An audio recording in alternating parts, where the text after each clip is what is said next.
ஓரமாக போய் நிற்க வேண்டியதானே. உக்கடத்தில் முதியவரை மிரட்டிய தனியார் பேருந்து ஓட்டுநர். அராஜகத்தின் உச்சம்.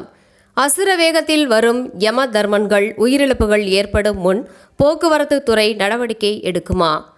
கோவை உக்கடம் பேருந்து நிலையத்தில் பயணிகள் நிற்கும் இடத்திற்கு மிக அருகில் அசுர வேகத்தில் பேருந்தை இயக்கியது குறித்த கேள்வி எழுப்பிய முதியவரை தனியார் பேருந்து ஓட்டுநர் ஒருவர் தரக்குறைவாக பேசிய சம்பவம் பொதுமக்களிடையே பெரும் கொந்தளிப்பை ஏற்படுத்தியுள்ளது. உக்கடம் பேருந்து நிலையத்தில் பயணிகள் காத்திருக்கும் பகுதியில் ஓரமாக நின்று கொண்டிருந்த முதியவர் ஒருவரை பொள்ளாச்சியிலிருந்து கோவை மேட்டுப்பாளையம் வரை செல்லும் தனியார் பேருந்து உரசி செல்வது போன்ற வேகத்தில் வந்துள்ளது. நூலிழையில் உயிர் தப்பிய அந்த முதியவர் ஏன் இவ்வளவு வேகமாக வருகிறீர்கள் என்று ஓட்டுநரிடம் நியாயமாக கேள்வி எழுப்பியுள்ளார்.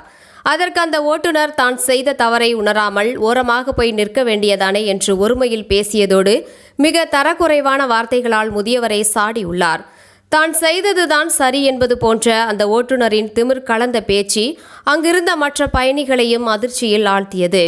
கோவையில் இயங்கும் பல தனியார் பேருந்துகள் குறித்து நேரத்திற்குள் அடுத்த பேருந்தை முந்த வேண்டும் என்ற வசூல் லாப நோக்கத்தில் அசுர வேகத்தில் இயக்கப்படுகின்றன. பேருந்து நிலையத்திற்குள் நுழையும் போது வெளியேறும் போது பாதசாரிகள் குறித்து எந்த கவலையும் இன்றி பேருந்துகள் இயக்கப்படுகின்றன. கேள்வி எழுப்பும் பயணிகளை மிரட்டுவதும் தரக்குறைவான நடத்துவதும் ஓட்டுநர் மற்றும் நடத்துனர்களின் இடையே ஒரு பழக்கமாகவே மாறி வருகின்றது. ஏற்கனவே கோவையில் தனியார் பேருந்து மோதி பல உயிரிழப்புகள் ஏற்பட்டுள்ள நிலையில் போக்குவரத்து துறையும் காவல்துறையும் இத்தகைய அராஜக ஓட்டுநர்கள் மீது கடும் நடவடிக்கை எடுக்க வேண்டும் என பொதுமக்கள் வலியுறுத்துகின்றனர். பேருந்து நிலையத்திற்குள் வேக கட்டுப்பாட்டை மீறும் ஓட்டுநர்களின் உரிமத்தை ரத்து செய்ய வேண்டும். பயணிகளிடம் தரக்குறைவான வார்த்தைகள் பேசும் பணியாளர்கள் மீதும் கடும் அபராதம் விதிக்க வேண்டும். அசுர வேகத்தில் இயங்கும் பேருந்துகளை கண்காணிக்க நடவடிக்கை எடுக்க வேண்டும்.